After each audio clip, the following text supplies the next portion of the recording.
বর্তমানে শিক্ষক ছাত্রীর সম্পর্ক যেমন হয়। সো স্টুডেন্টস, কি পড়া দিয়েছিলাম এর আগের দিন? বের করো।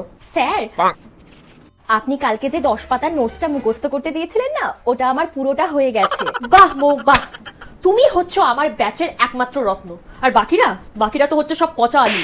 স্যার, আপনি এত সুন্দর করে বোঝান না যে আপনার দিকে তাকিয়ে থাকলে আমার পড়ার কথা মনেই থাকে না। ও শুধু আপনার ওই মায়াবী কণ্ঠস্বরটাই আমার কানে ভাসে।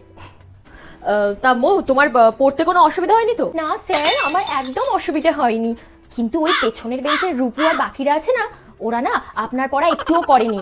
সারাক্ষণ বেঞ্চের তলায় ওই বিরিয়ানির ছবি দেখছিল আর বলছিল স্যার নাকি আলু সেদ্ধর মতো পড়ায়। হোয়াট? এত বড় সাহস! আমি আলু সিদ্ধর মতো পড়াই? আজ থেকে ওদের পড়াশোনার ভবিষ্যৎ আমি সেদ্ধ করে দেবো। কাল থেকে ওদের আমি আসতে বারণ করে দেবো ব্যাচে। একদম স্যার, ওদের তাড়িয়ে দিন। ব্যাচে শুধু আমি থাকবো আর আপনি থাকবেন।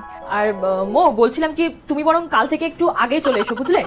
আমি ভাবছিলাম তোমাকে এবার একটু স্পেশাল আলাদা করে একটা এক্সট্রা ক্লাস দেবো, মানে প্রত্যেকদিনই আর কি একটু আগে এসো, বুঝলে? আর স্যার, আপনাকে না একটা কথা আমি বলতে ভুলেই গেছি। এই যে আপনি আমাকে খাটে বসে পড়ান আর বাকিদের জন্য বেঞ্চের ব্যবস্থা করেছেন, এটা না আমার ভীষণ ভালো লেগেছে। মানে আমার না ঠিক ওই বেঞ্চে পড়তে ভালো লাগে না, বেশ গদিতে বসে ভালো পড়া হয়। সে আর বলতে, তোমার বাবাকে ইমপ্রেস করবো বলেই তো এই টিউশন ব্যাচটা খুলেছি। তার উপর চাকরি বাকরি যা বাজার, আর এদিকে তোমার মতন সুন্দরীকে ছাড়া আমার পক্ষে পসিবল নয়। সবই প্ল্যান করে করা, টিউশন টিচার থেকে ডিরেক্ট বর। হ্যাঁ হ্যাঁ, একদম একদম। আর বাই দ্য ওয়ে স্যার, আপনাকে তো আজকে একটা কথা বলাই হয়নি। আপনাকে না একদম ওই ডার্ক চকলেটের মতো দেখতে লাগছে, বেশ sweet and dashing. Oh really? Thank you Mou, আমি খুব খুশি হলাম। তোমার আমাকে ভালো লেগেছে, আমি কি খুশি না হতে পারি? এই তোমরা কি দাঁড়িয়ে কথা শুনছো? পড়া পড়ো, ঠিক করে পড়ো। পড়া না পারলে কিন্তু সবকটাকে বেধড়ক মারবো।